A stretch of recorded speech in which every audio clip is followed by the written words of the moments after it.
students, welcome back. This is Mrs. Mercado speaking. Time sure is flying by quickly. We are covering in this particular lecture Chapter 8, which deals with receivables. This is course Accounting 2401, Principles of Financial Accounting. Now this chapter focuses on receivables, different types of receivables. So basically receivables include all money which claims against other entities. Okay, receivables are normally classified as either accounts receivable, notes receivable, or other receivables. Okay, so in this particular chapter, we're gonna be able to calculate interest on a receivable, on a note receivable, the due date of the note.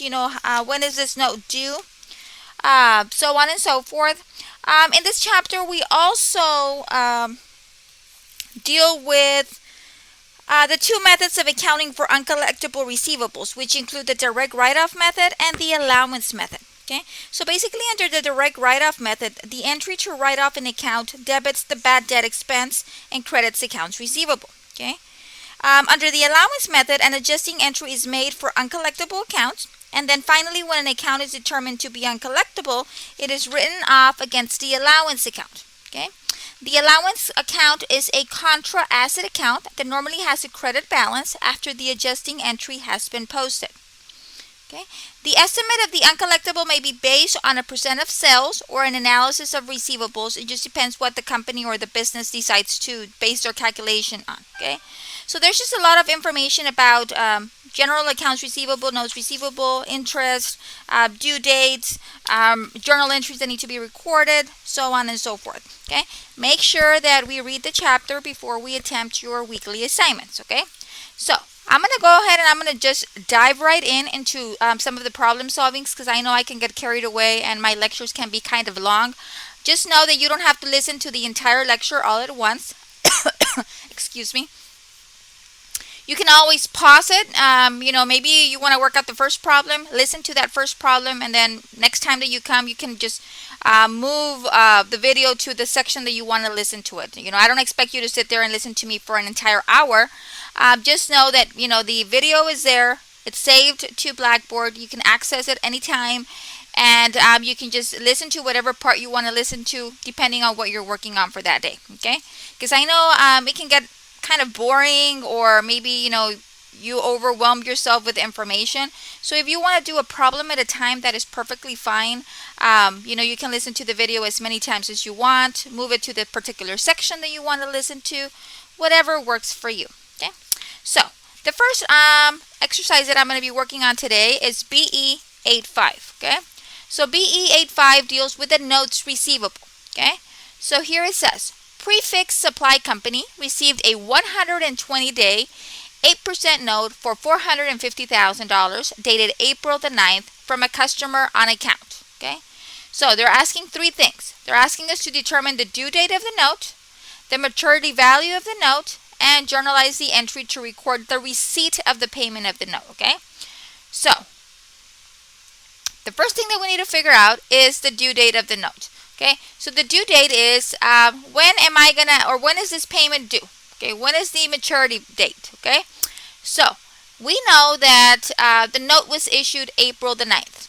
Okay, and we know that it's due in 120 days. Okay, so we need to calculate what date does that fall on.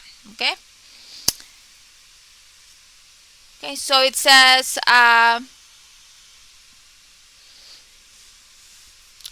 April. Okay, let's start with April. We got the note in April.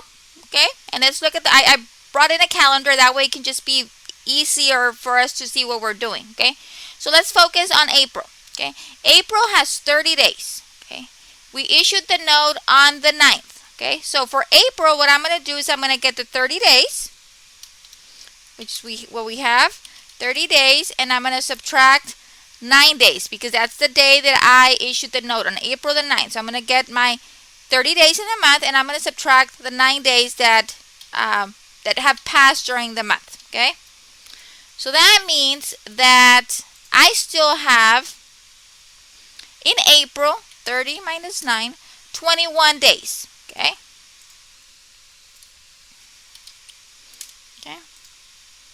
so in April 21 days are going to pass by. Okay? Okay? May, well, remember, we have to get to 120 days. Okay? So we still are far from getting to that 120. Okay? So in April, we have 21 days. In May, I'm going to have 31 days. Okay? In June, I'm going to have 30 days. Okay? In July, I have 31 days. Okay? Now, up to this point, how many days have passed by? Okay, so I'm going to get my calculator because I don't know.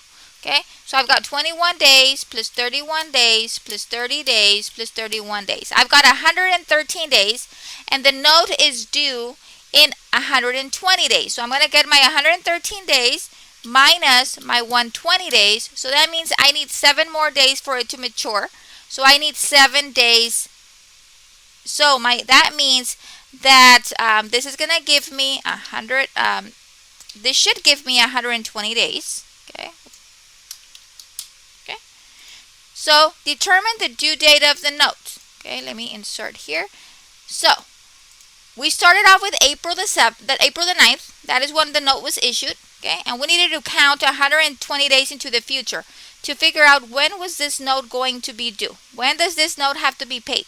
Well, 120 days from April the 9th, we did the calculation by month. 21 days in April, 31 in May, 30 in June, 31 in July, and then 7 in August. That gives me 120 days. So then that means that my note, the due date of the note will be August the 7th. Okay? So, whenever you're figuring this out, it is recommended, if you don't know how many days each of the months have, to get a calendar, and that way you can figure out. The most difficult is usually your starting point. Make sure that you get the number of days in the month that you have minus the date that the note was issued, and that will give you the number of days for that month. Okay, and then you just keep on counting until you reach whenever the term of the note is due. Okay, so that is requirement 8. Determine the due date of the note. Okay, letter B. Determine the maturity value of the note. Okay, how much am I going to receive in money? Okay, well, the first thing we need to do is figure out the interest that has accrued during these 120 days. Okay, so we don't lend out money for free. You know, we lend out money with the purpose of making interest revenue in return. Okay, so we need to make some money out of this transaction. So I'm letting someone borrow $450,000. Okay, that is the note amount, $450,000. Okay, and we are charging 8%. Okay, on that note. Okay, now that interest is going to be paid for how many days? Okay, now this is very important. How many days are we going to pay interest on that note? Well, that note was open for 120 days. So I'm going to pay interest on 120 days, and I'm going to divide that by 360 days. Okay, 360 is usually the amount that is calculated or used when calculating interest. Even though the year has 365, regularly we use 360 days for our calculations. Okay, so I'm going to get my number of days that the note was open for. It was open for 120. That's how many days we are going to accrue interest for. I'm going to divide it for 360, and that's going to give me that number of days right there. Okay, so now that I have that, I can calculate my interest earned. Well, how do I do that? You're going to get your 450,000 times your 8% times your number of days. Okay, and I've got multiplication here, multiplication here.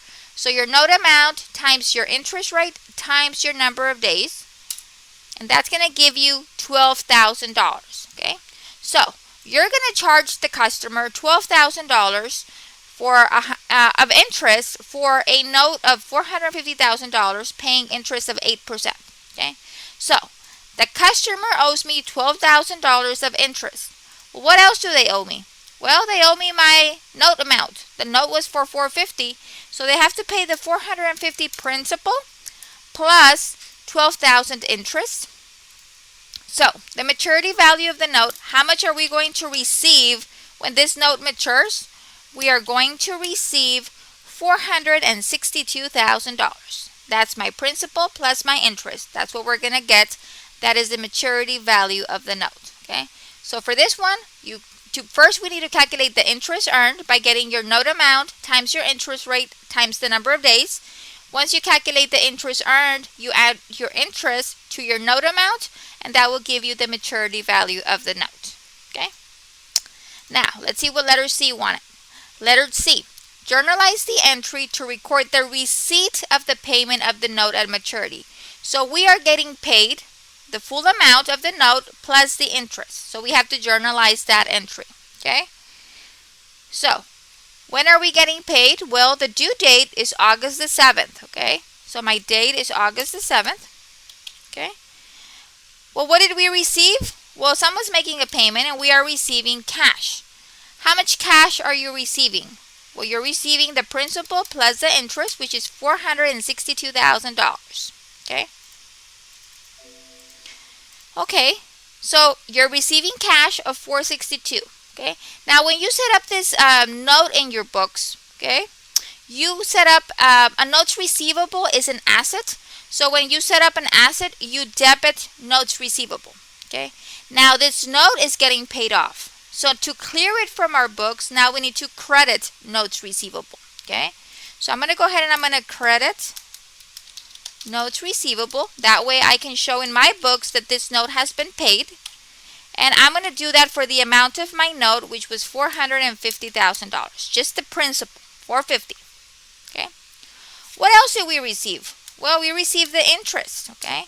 So I'm going to go ahead and I'm going to record my interest revenue. I made money off of this note. How much money did I make? How much interest did I charge? Well, I charged interest of $12,000. Okay. So I'm going to credit my interest revenue. Remember, our revenue account has a normal balance of a credit, so we would credit our account for $12,000. Okay, so that is the entry. Remember, debits always have to equal your credits. Okay, so that is the three requirements for this problem. Okay, fairly straightforward. Okay, now I'm going to move over to a different part of the problem that deals with calculating accounts receivable turnover and days in sales receivables. Okay, so these are some ratios that we have to calculate. Okay, so it says for 2 recent years, Robinhood Company reported the following. So they give us the information for 29 and for 28. Okay, so they give us our sales, our accounts receivable, the beginning of the year and the end of the year for both years. Okay. Letter A. Determine the accounts receivable turnover for 2009 and 2008. They're asking us to round answers to 1 decimal place. Okay, so let's do letter A first. Okay, so to be able to calculate my accounts receivable turnover, I'm going to get my sales divided by my average accounts receivable. Okay, sales divided by your average accounts receivable. Okay, so let's see if that information was provided. Okay, so the first one we're going to calculate is 2008. Okay, because they're asking us to do it for both years. Okay, so my sales. I'm going to look at my sales for 2008. That was $6,726,000. Okay, $6,726,000. 1, 2, 3. Okay, and I'm going to center these, and I'm going to do commas.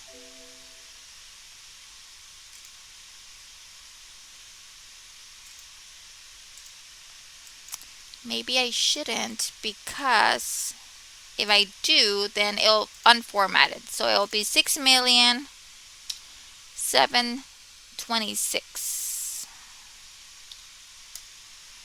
Okay.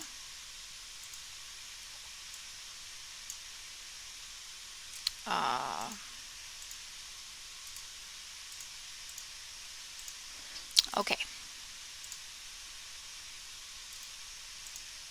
So then on my second part is average accounts receivable. So if you notice, they don't give you an average accounts receivable.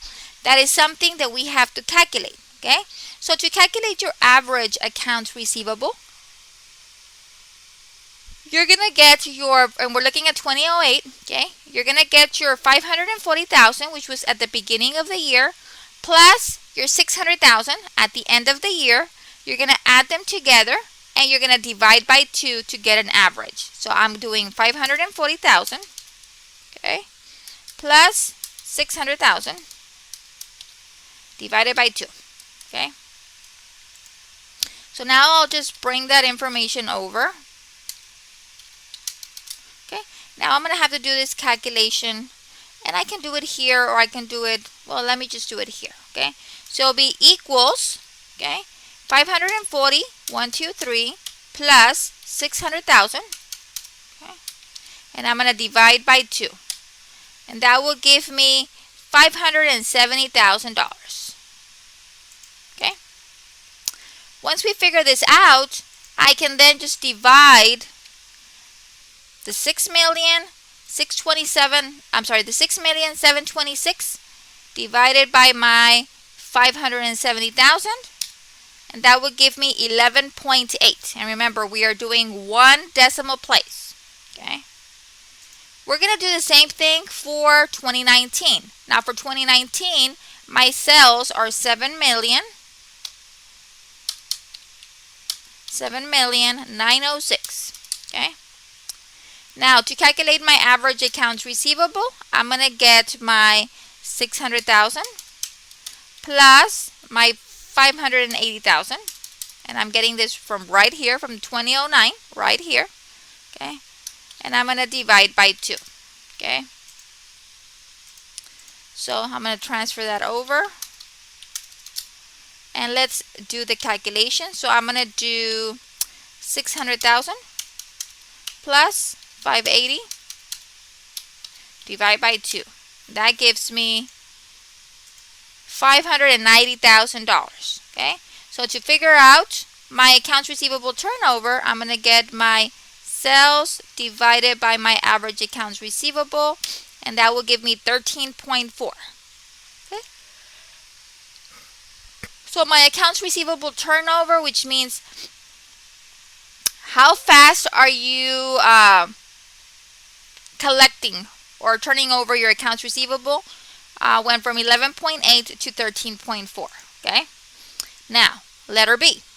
Determine the days sales in receivables for 29 and 28. We're going to use 365 days and round all calculations to 1 decimal place. Okay. Now, the formula for number of days sales in receivables is your average accounts receivable divided by your average daily sales. Okay. So, your average accounts receivable, we already know how we calculated that. For 2008, it'll be your 540,000. We're going to add your 600,000, and we're going to divide by 2. I'm sorry, I forgot the divide sign. Excuse me. Okay. My allergies are killing me, guys. I'm sorry. Okay. And then we have to calculate our average daily sales. We don't have average daily sales. They just gave us our sales. So to calculate our average daily sales, what we're going to do is we're going to get our sales amount. For 2008, it was 6,726,000, 1, 2, 3. And we're going to divide by the number of days, and they're telling us it's 365 days. Okay. So now we can do the calculations. So it's going to be 540,000, 1, 2, 3, plus 600,000. And then we're going to divide by 2. That will give me 570,000. Okay. To calculate my average daily sales, that's going to be 6,726,000 divided by 365. Okay, that's going to give me that number right there. Now, remember, they're asking us to round off to 1 decimal place. So I'm going to bring it up to 1 decimal place. So that will be 18,427.4. Okay, so make sure that you look at the decimals behind it. Remember, if that number after the decimal is greater than a 5, you round up. So it's 18,427.3973. So we're going to look at that 9. Is it greater than 5? Yes. So So because it's greater than 5, I'm going to make the 3 a 4. I'm going to round up. Okay. There we are. Okay. So now we can calculate our number of days in receivables, and that would be our 570,000 divided by 184.27.4, and that would give me 30.93. Now we always have to round to one decimal. So because the 3 is lower than a 5, I'm going to keep that as a 9. Okay.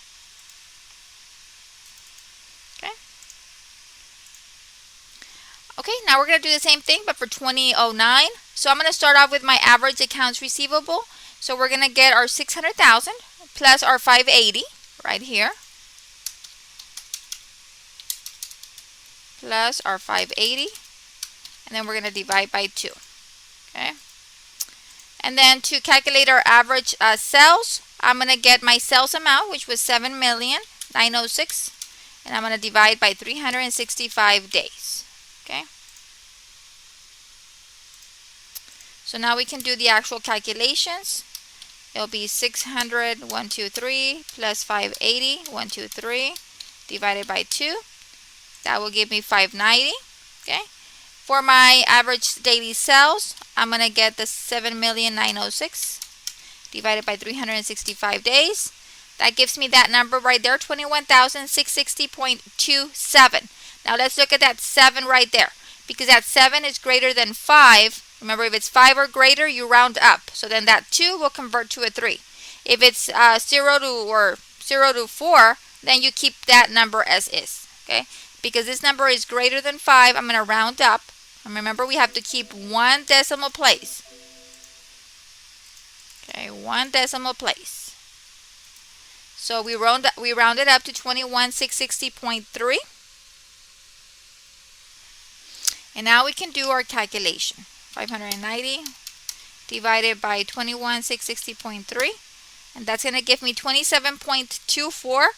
Remember, we have to round to one decimal place because the 4 is less than 5. I'm going to keep that number after the digit, after the period, as a 0.2. Okay?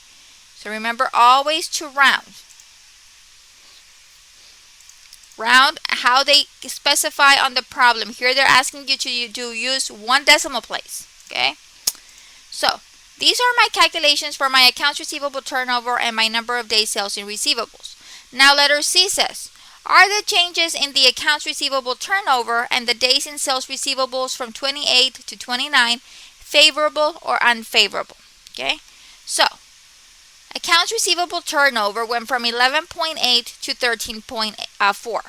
Okay, so that increase shows a favorable increase because we are turning over our accounts receivable faster. So what does that mean? We are collecting our money, at a faster rate. Okay, the number of days sales in receivables went from 30.9 to 27.2. Okay, so that means that we're collecting our accounts receivable in 27 days versus 30 days. So collecting your receivables faster is a lot better because you have the money in the bank. Okay, so let's write that out. So I'm going to say here, the increase in the accounts receivable turnover from 11.8 to 13.4, and the decrease in the days sales in receivables from 30.9 to 27.2 indicate a favorable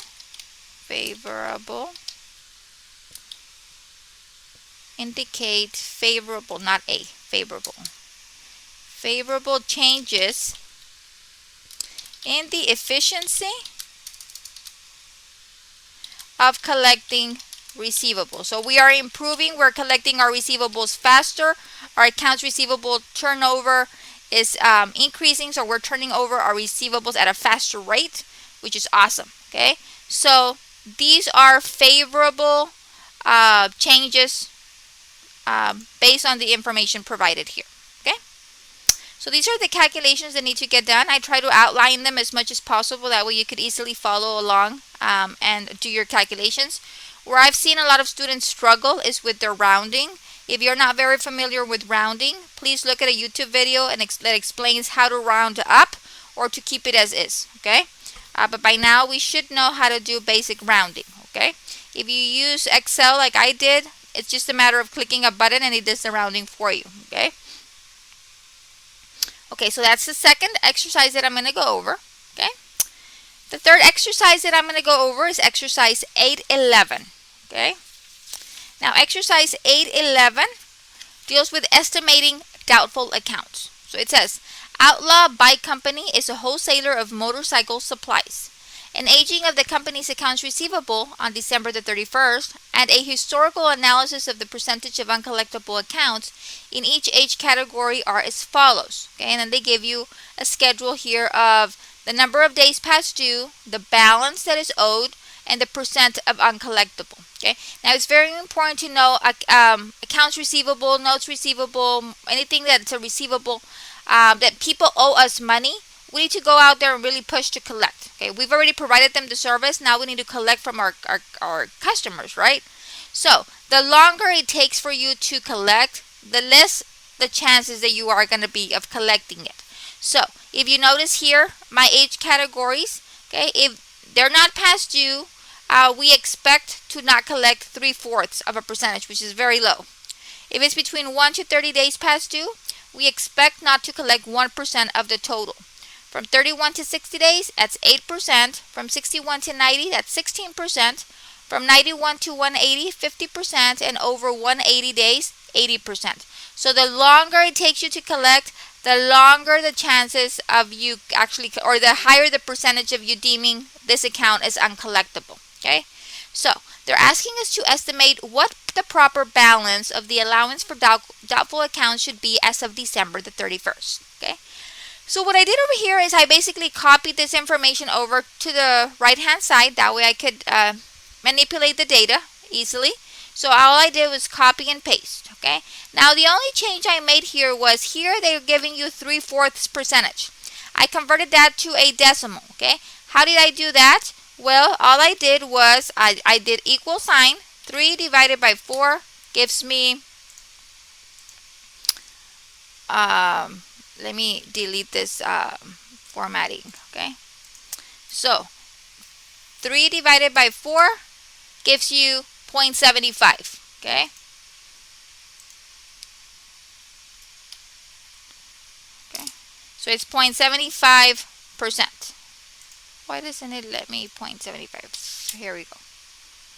Okay. So how do we do that? 3 divided by 4 gives you 0.75. Okay, so that is how we did that. The rest are full whole numbers, so we don't have to worry about it. So what do we do? Well, they're telling us that anything that is not past due, you have we're going to set up an estimated uncollectible account of 0.75%. So what we're going to do is we're going to multiply our balance times our percent of uncollectible that we've identified that more than likely we're not going to collect. That gives me 66.90. Okay, we're going to do the same thing for each. You're going to multiply the balance times the percent. Okay, the balance times the percent. That's all we're doing. So we're trying to figure out, based on the balance, what percent are we estimating we are not going to collect. Okay, that is what we're trying to figure out. Okay, and as the aging increases, or the number of days outstanding increases, the higher the percentage.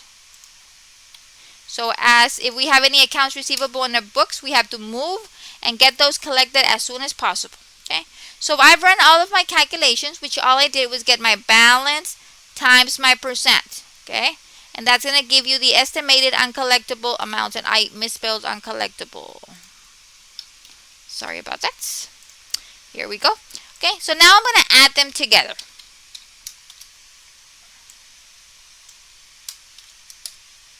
So, based on the data presented, okay, I have 1,401,800,000 of accounts receivable sitting in my books.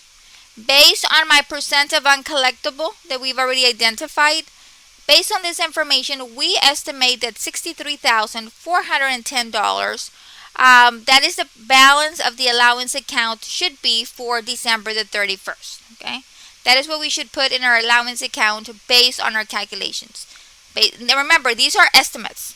Okay, they're not going to be to the point, but we are estimating based on factual data. Okay, we've got our balances, we've got history on them, and this is what we feel we need to set up in our books as a contingency for uncollectible accounts. So that would be $63,410.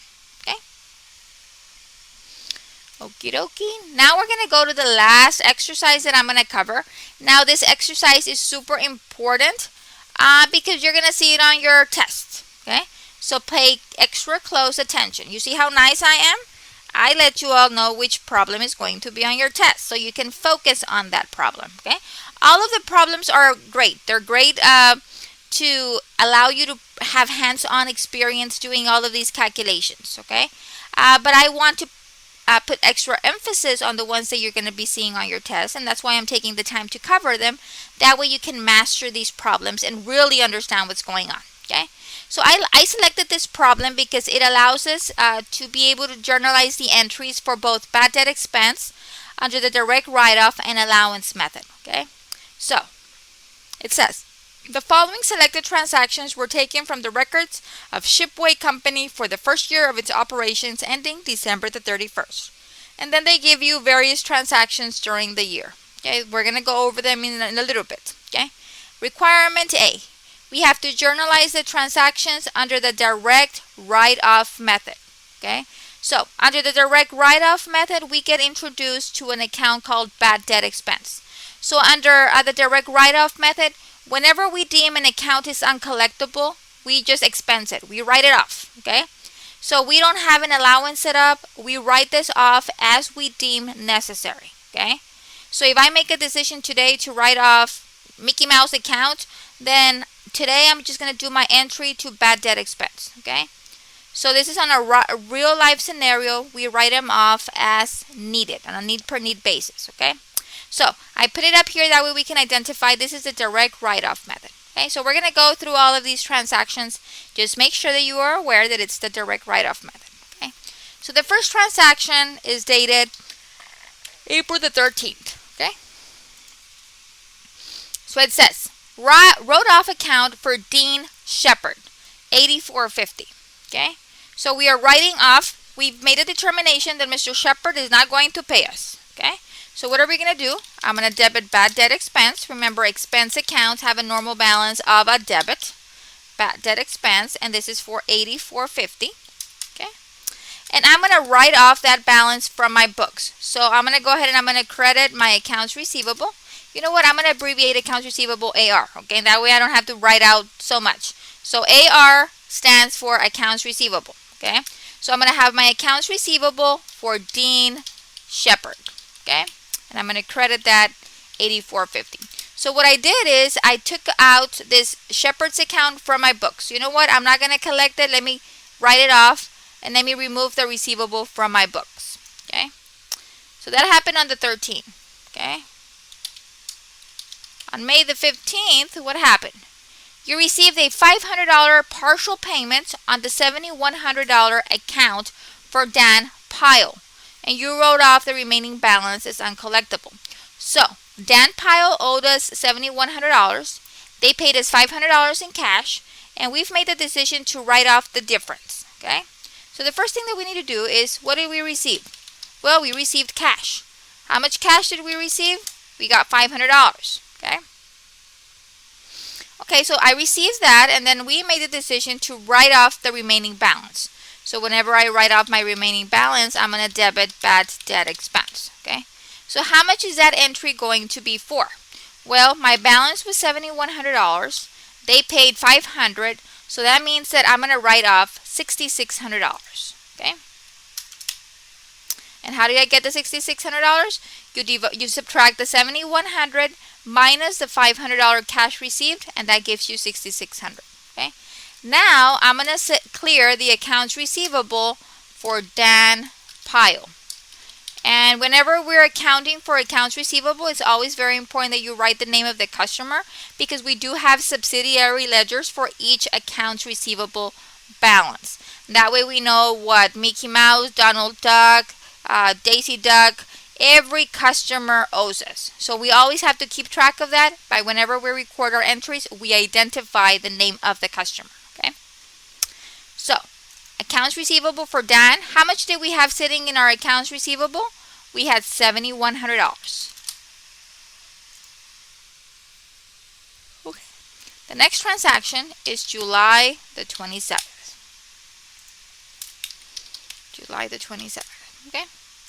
On July the 27th, you received $8,450 from Dean Shepard, whose account had been written off on April the 13th.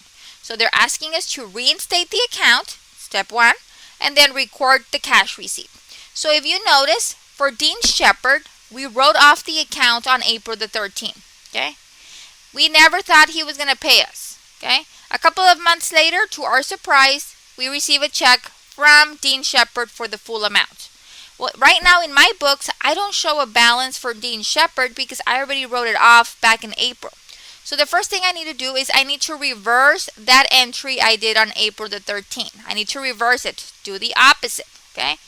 So what I'm going to do is I'm going to debit my accounts receivable for Dean Shepard, okay? And then I'm going to credit my bad debt expense for the $84.50. Now what am I doing here?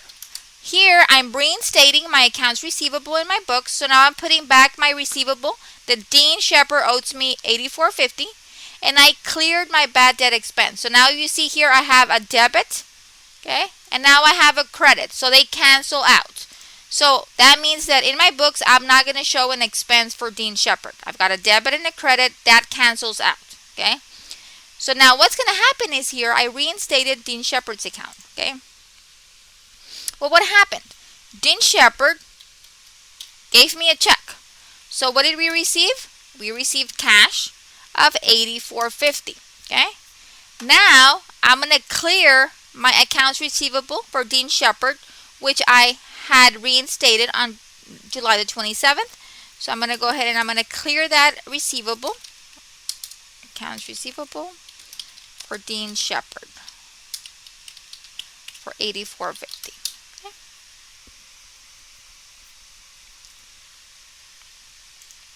So now in my books, I'm going to show that Dean Shepard no longer owes me anything, not because I wrote it off, but because he actually did pay me cash. Okay. So whenever you reinstate, you have to reverse the original entry and then record the payment received. Okay. So that happened on July the 27th. And then on December the 31st, you wrote off the following accounts as uncollectible. Record as one journal entry. Okay. So this is happening December the 31st. Okay. So the total amount of my transactions is $2,225 plus $35.50 plus $47.70, $12.75 plus $16.90. So I'm writing off $13,510. Okay, the total of all these transactions is $13,510. Okay, so when I write off my accounts using the direct write-off method, I'm going to debit bad debt expense for $13,510, and then I'm going to clear all of my accounts. So it's going to be accounts receivable for Paul Chapman, and I'm going to write off the receivable of $2,225. Then I'm going to have accounts receivable for Dwayne De Rosa, and that one was $35.50.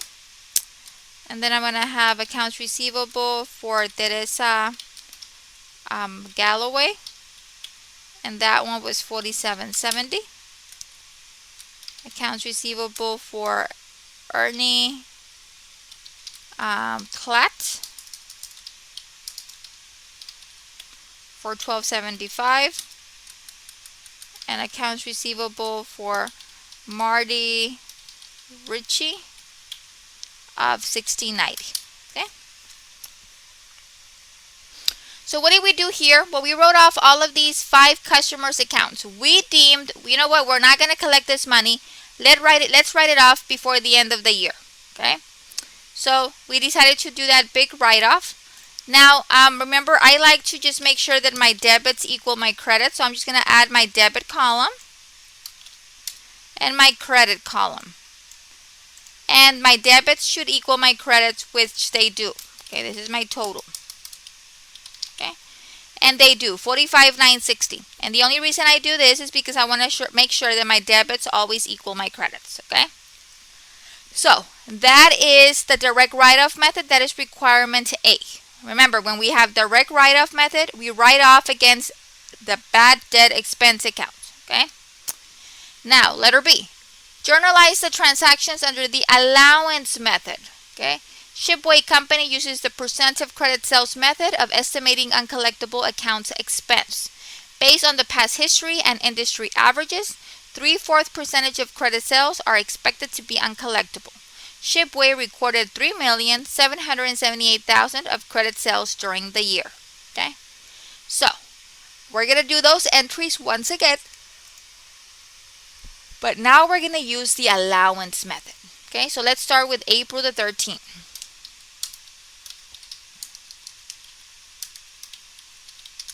April the 13th. Okay, so April the 13th, you wrote off an account for Dean Shepard, $84.50. Okay, so under the allowance method, what happens is at the end of the year or at the beginning of the year, depending on your company, but usually it's at the end of the year. What we do is we estimate how much we're not going to be collecting. Okay, and we set up an allowance. So an allowance is basically like a bucket. We put money in there that we think, you know what, we're going to use that money at a future point in time to write off accounts that we deem uncollectible. Okay, so whenever we use the allowance method, anytime you have to write off a balance, you write it off to the allowance for doubtful accounts. Okay, so in this case, we are writing off $84.50. And just like in our other entry, we're going to offset it against our accounts receivable for Dean Shepard. So the only thing that really changes is the accounts that we use. For the direct write-off method, we use bad debt expense. For the allowance method, we use the allowance for doubtful accounts. The receivable will always be credited whether you use one method or the other. Okay? So that happened on April the 13th. Let's see what happened on May the 15th. So on May the 15th. Okay, so on May the 15th, you received a $500 partial payment on the $7,100 account of Dan Pyle, and you wrote off the remaining balance. So what did we receive? We received cash of $500. We're going to write off the difference, and the difference will go to our allowance for doubtful accounts. And the difference is $7,100 minus $500. That will be $6,600. Okay. And then we get to clear our accounts receivable for Dan Pyle for the full balance of $7,100. So let's look at May 15. So we had a balance of $7,100. We received a payment of $500, and the rest got written off. Very good. July 27th, you received $8,450 from Dean Shepard, whose account had been written off in April the 13th. You have to reinstate the account and record the cash receipt. So this is a customer that we wrote off on April 13th, thinking that this customer was never going to pay us. A couple of months later, we receive a check from them, but now their account has been written off. So we have to reinstate it in our books so we can record the payment receipt. Okay, and this is happening on July the 27th. So the first thing we need to do is we need to reinstate the account. And we said that when we reinstate the account, we reverse the original entry. So this is the original entry. We're going to reverse it out. We're going to do the opposite, okay? So I originally credited my accounts receivable. Now I have to do the opposite, which is debit. And I'm going to credit my allowance for doubtful accounts. Okay. So I'm going to do the opposite of what I did here for 8450. So what that does, that reverses that entry that I did on April the 13th. Now, I also have to record that I received a payment from them, okay? What did you receive? Well, I received cash of $84.50, okay? And now I can actually clear the receivable because they've actually paid me. Accounts receivable, okay? And this is for Dean Shepard.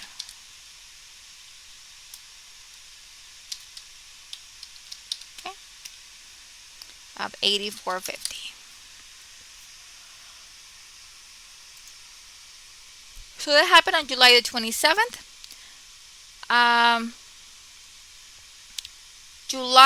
December 31st.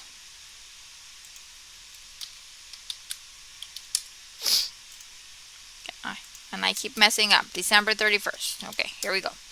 So on December the 31st, we wrote off all of these balances here. Okay, so it's basically the same thing, and just for purposes of doing it faster, I'm just going to copy this from my other entry because everything stays the same. Okay, the only thing that changes is the account that I'm going to debit. Okay, in this case, I'm going to debit my allowance for doubtful accounts. Okay, and the total of all of these entries is $13,510. Okay, so everything is basically identical. The only thing we need to make sure is we update. If you're using the direct write-off method, you use bad debt expense. If you're using the allowance method, you use the allowance for doubtful accounts. Okay, now I missed a step. This is where I like to be in class, that way students can correct me. Okay, I missed this last part that says, if necessary, record the year-end adjustment entry for uncollectible accounts. Okay, so let me go back.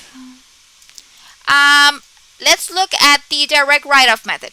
If necessary, record the year-end adjusting entry for uncollectible accounts. Okay, for whenever we're using the direct write-off method, there are no journal entries required using the direct write-off method. Okay, no journal entry required. Okay, why don't we require a journal entry? Because we are writing off the balances as we deem appropriate. Okay, we're not doing any estimates, we're not setting up any allowances, nothing. We're just writing off as we deem necessary. So if we're using the let me just write this down. If we're using the direct write-off method, there are no journal entries required at the end of the period. Okay, no journal entries. Now, if you're using the allowance method, you do have to do a journal entry. Okay, the journal entry, it says here we have to journalize the transactions we've done, and then it says based on past history and industry averages, 3/4 of the credit sales are expected to be uncollectible. Shipway recorded 3.778 of credit sales during the year. So now at the end of the year, I need to set up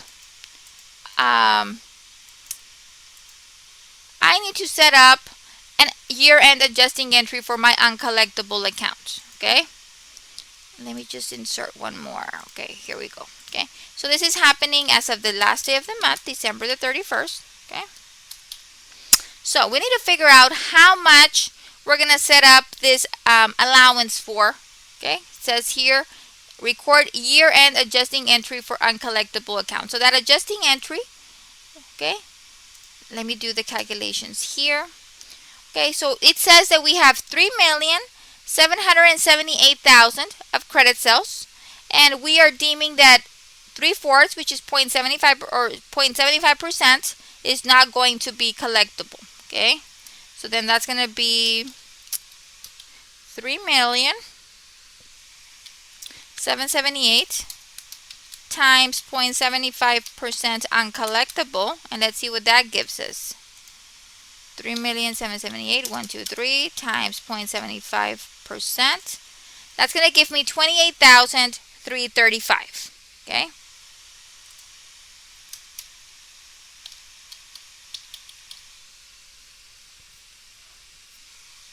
This is going to be our uncollectible account estimate. Remember, it's just an estimate. Okay. We are estimating that $28,335 will not be collectible based on our sales, and we've determined that 0.75% of our sales are not going to be collected. Okay. So now that we know that, okay, what are we going to do to set up this adjustment at the end of the period? Year-end adjusting entry. Okay. So I'm going to go ahead and I'm going to debit my bad debt expense, okay, for the $28,335, okay, and I'm going to credit my allowance for doubtful accounts. So what I'm doing here, I'm setting money aside. I'm setting aside $28,335 to write off my balances for the coming year, okay. So this is what I'm estimating I'm not going to be collecting, $28,335. Okay. So for whenever you're using an allowance method, at the end of the year, you have to set up your allowance for the preceding year. So an adjusting entry is required, which is what we have there. Let me just, okay. Let me just put some commas here just to clean it up a bit, okay? Now, I need to make sure that my debits equal my credits, just for my, that way I can make sure that I did everything correct and I'm in balance, okay?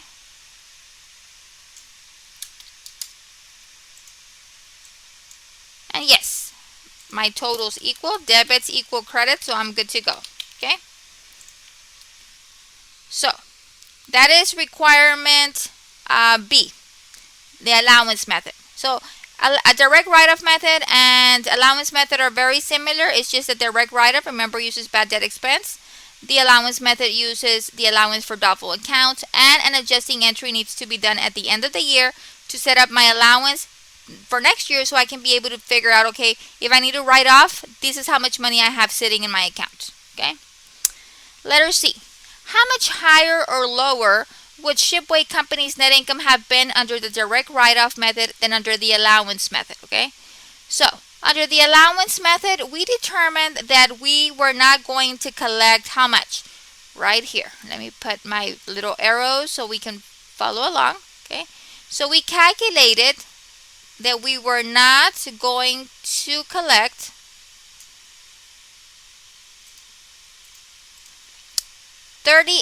$28,335. We deemed that is the estimate that we're going to run with. That is not what we're going to collect next year. That's what the amount that we're going to end up writing off because it's uncollectible. Okay, so that will be the $28,335. Okay, now if we are to use the direct write-off method, which is we write off what we actually, we write off what we deem we're not going to collect. Okay. So if we do that, then let me fill this. What we would do is we would locate everything that affected my bad debt expense, okay, and we're going to add those together, okay. Bad debt expense, bad debt expense, bad debt expense, whether it be a debit or a credit, it doesn't matter, okay, and that's it, okay. Now, for my bad debt expense, remember, debits you add, credits you subtract. So it'll be $84.50 plus $6,600 plus $13,510. So I added all of my debits first, and that gives me $28,560 minus $84.50. So that gave me $20,110. If I use the direct write-off method, which means I write off whatever I deem necessary, that we're not going to collect at that point in time, it would have been $20,110. $20,110. So how did I get that $20,110? By locating everything that you wrote off, your bad debt expense, whether it be a debit or a credit. Okay. So now my difference would be $28,335 minus $20,110. The difference would be $8,225. Okay. So Based on this, we can determine that Shipway's company income would be 8225 higher under the direct write-off method